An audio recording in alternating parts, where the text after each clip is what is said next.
মিশিগানে cricket প্রেমীদের উৎসাহ উদ্দীপনার মধ্য দিয়ে অনুষ্ঠিত হয়েছে মিশিগান টি10 ব্লাস্ট ক্রিকেট টুর্নামেন্ট।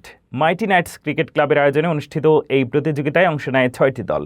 ফাইনালে দুর্দান্ত নৈপুণ্য দেখিয়ে চ্যাম্পিয়ন হওয়ার গৌরব অর্জন করে ফ্রেন্ডস ইউনাইটেড ক্রিকেট ক্লাব। অন্যদিকে রানার আপ হয় সুলতানস অফ সিলেট। বিস্তারিত রিপোর্টে। মিশিগানের ক্রিকেট অঙ্গনে সফলভাবে অনুষ্ঠিত হয়েছে মিশিগান টি10 blast cricket tournament. Mighty knights cricket ক্লাবের আয়োজনে অনুষ্ঠিত এই প্রতিযোগিতাতে অংশগ্রহণ করে Macomb cricket club, greater Detroit cricket club, friends united cricket club, sultans of Sylhet, brothers union এবং মোটর সিটি ইউনাইটেড।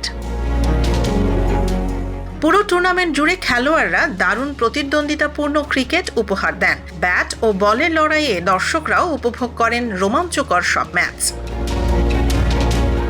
শেষ পর্যন্ত ফাইনালে জয়লাভ করে friends united cricket club, champion হওয়ার গৌরব অর্জন করে, আর sultans of Sylhet runner up হিসেবে টুর্নামেন্ট শেষ করে।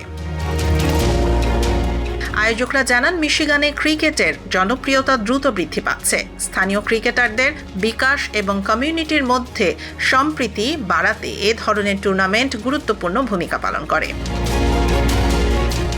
টুর্নামেন্টের পৃষ্ঠপোষকতায় ছিল MK ট্যাক্স অ্যান্ড অ্যাকাউন্টিং আর 2M reality, global sports, day one landing ও রিয়েলটর হামিদুর রশিদ।